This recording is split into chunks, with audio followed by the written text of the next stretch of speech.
Greetings everyone. So today I want to go through the fairly famous rant by Stephen Fry against God.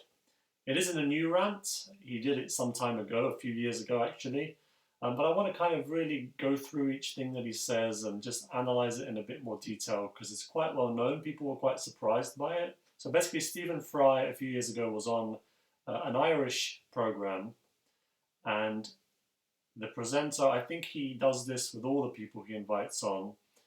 It's called The Meaning of Life, this program, and he tends to ask them what would they do if they're basically in front of God when they die. What would they say to God, their creator? Now, Stephen Fry is known for not believing in God. He's an atheist, but he was still asked this question. He was basically asked, what he would do if there is indeed a God. He's wrong. What would he say to him? Suppose what Oscar believed in as he died, in spite of your protestations, suppose it's all true, and you walk up to the pearly gates and you are confronted by God. What will Stephen Fry say to him, her, or it? I will basically, what's known as theodicy, I think. I'll say bone cancer in children? What's that about? How dare you?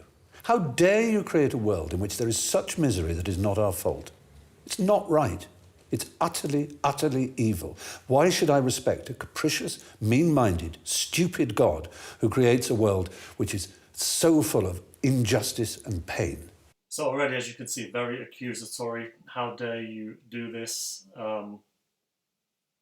Interestingly, the anger that comes from Stephen Fry, it's surprising that it's aimed at God if he doesn't believe in him. This is one thing I found interesting about this rant, and he does go on to say a bit more in a moment. For someone who doesn't believe in this being to be so annoyed by him, so angry by him. I mean, I know he's asked, what would you do if you happen to be in the situation? So he's kind of answering the question, but I have a feeling like many non-believers wouldn't be emotional. Some of them might just say, do you know what, I don't know what I'd say because I've never thought about it because I don't believe in him. But he actually really has a bone to pick. He's quite frustrated. How dare you do these things? He's going to go on a bit more with his attack on God, so I'm going to play that now. Because he actually gets asked if saying that's going to help him, like it's going to help him get into heaven, I suppose. And this is where Stephen Fry actually says he wouldn't want to be in heaven. And you think you're going to get in No, on that? But I wouldn't want to. I wouldn't want to get in on his terms. They're wrong. Now, if I died and it was Pluto, Hades, and if it was the 12 Greek gods, then I would have more truck with it, because the Greeks they didn't pretend not to be human in their appetites and in their capriciousness and in their unreasonableness. They didn't present themselves as being all-seeing, all-wise, all-kind, all-beneficent, because the God who created this universe, if it was created by God, is quite clearly a maniac, utter maniac, totally selfish, we have to spend our life on our knees thanking him?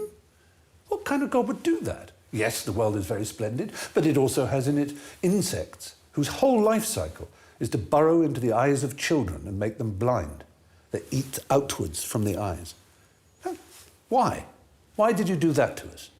First of all, I want to comment on the fact that he says he wouldn't want to get into heaven on God's terms. That's interesting, because I know when reading certain things about hell, there has been this general idea, because people are confused with hell, and they say, how could God possibly create a hell and send people there? And then people say, well, actually, the people that go to hell choose to go to hell. That seems like, how could someone possibly, if they know there's a God, reject God and choose to go to hell? But here Stephen Fry says, at the beginning of that bit that I just played, he wouldn't want to get into heaven on God's terms. He wouldn't want to be with God. If this is the result of God, he doesn't want to be with God. So he's already rejecting God in a way. He's saying, if he's there, I don't want to be with him. I have no intention of being with him. I don't like him. So it is possible. It is possible for people to actually reject God. But then he goes on, and I think the next bit is, there's a lot of sympathy to be had with it, because who hasn't, even as believers as we are, sometimes just gone, what is going on? Really, all this horrible viciousness, this disease, this suffering. I mean, Stephen Fry named one of those, sufferings where children in Africa have an insect that eats out their eye, basically. I mean, really, why? Why did you make such a thing possible, as well as the many other things that people suffer from?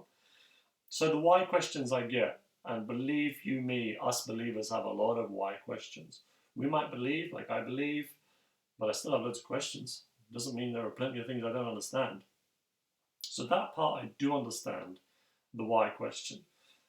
Because even though we do have in our Christian Catholic philosophy, well, we understand that suffering comes about because of sin, evil comes about because of sin, it could still be questioned, well, that's because God made it that way. God wasn't like, I can't do anything about this, there is suffering, there is evil, but that's because of sin, and I can't do much about that. No, you made it that way. You made that system. It's that way because you decided it would be that way. The result of sin would be suffering and evil. So here, while I do find the rant a bit shocking, I do understand the kind of look at the horrible parts of the world, because there are plenty of nice parts, as Stephen Fry admits, and then go, what? You're a loving father, I don't get this. You know, like if anyone had a father who loved them, and that father beat them, or if they were sick, the father didn't do anything to help them, or they never took them to their after-school clubs, or they never went to see their play at school, whatever it is, eventually you start to think, I'm not convinced this father loves me, because he doesn't do anything good for me. Yeah, sure, I'm here, but other than that, I mean, I need him. There are times when I've needed him. Where's he been? So again, it's understandable. It's an emotional response, but it's an understandable response, because we are emotional beings. You could easily have made a creation in which that didn't exist. It is simply not acceptable.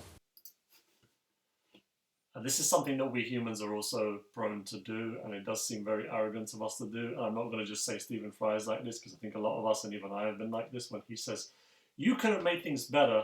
This isn't acceptable the way you've made things. This isn't acceptable. Us telling God this isn't acceptable. The ones who are only here because of him telling him this isn't acceptable. But we do that. I've done that. I've felt that way. I've been like, why did you make things like this? If you almost put yourself in the position of God. You're like, if I was God, I wouldn't have all this suffering. I wouldn't just watch from above as people suffer. I wouldn't have it because I love them too much. Why didn't you do things like I would do things? You know, you're almost like, I know better. I know better than God, even though I'm like a piece of dust that's going to return to dust. But I know better.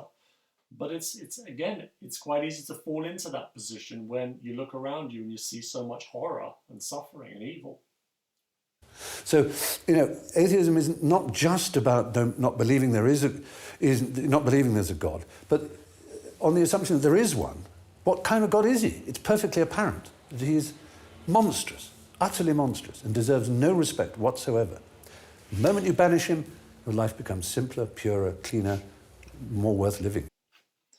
So this is something that I really don't understand from Stephen Fry. He says God is monstrous, and then he says the moment you banish him, your life basically becomes better. You can be happy if you banish God. Yet not long before, he was talking about the African children who go blind because an insect eats out their eyeballs. I don't think an African child like that would be happier to believe that there's no God. That this is life, this is what happened, unfortunately, oh well, this is your lot, and then you'll die in some years and deal with it. I don't think it would be happier to banish God. I think a child in Africa and many other people who have illnesses, diseases, would feel better thinking there's no God. I think they'd feel better believing there is a God, and while they might not understand fully why they're having to go through what they go through, there is a God who loves them, and there will be justice, and maybe not in this life, but in the next, they will be happy. So that arguing that Stephen Fry makes, that reasoning, it might work for someone who has a great life right now, hasn't experienced a whole lot of suffering and is very happy. Then they might feel, well, banishing God, it gets rid of all those rules and all this, you're getting on your knees and worshipping him and all this stuff. You know, I'm just going to be happier, I'm going to be freer if I banish him. I don't think it would work the same way for those who are suffering, though. So it's an odd kind of logic that he gives. Opinion.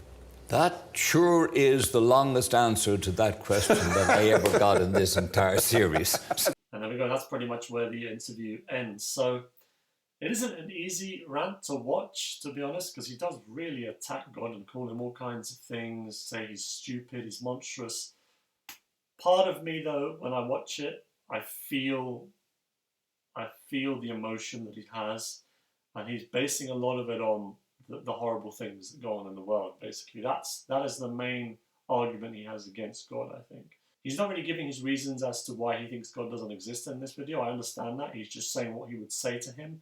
But it sounds like from what he's saying and the amount of emotion he has in it, that probably is one of his main arguments against God. If he was to debate, he would say, look at all the horrible things. And I think he has said that in discussions.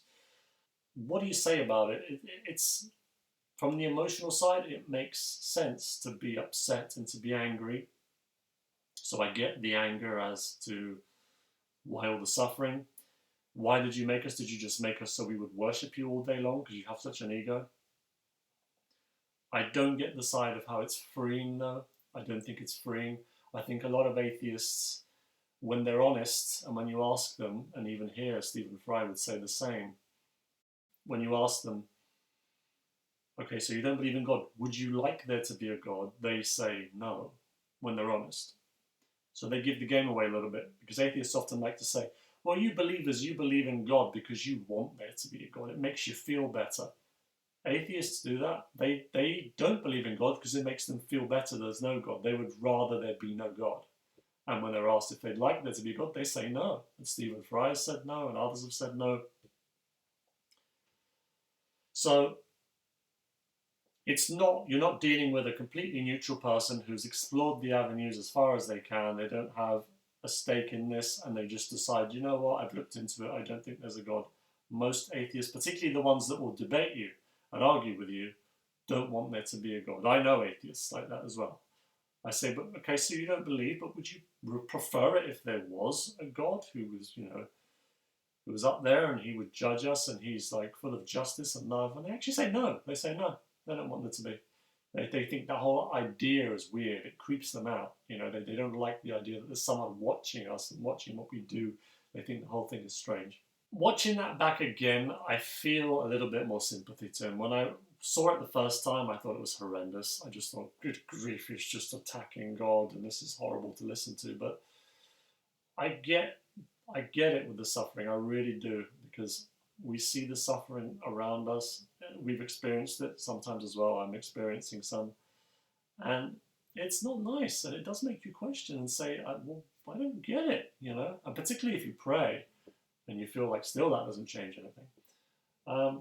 But I just, as Jordan Peterson once said, because he suffers from various things. I know he's spoken about chronic pain that he has and other things. He says, sure, he shakes his fist at God sometimes, but it doesn't make it better. Like, it doesn't make it better to be angry or mad at God. It doesn't help.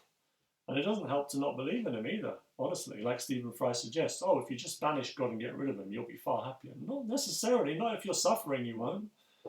If anything, it's going to be harder to deal with it. So there we are. There's that rant, and there's my little analysis of it, my mini analysis. Thank you very much, folks, for watching.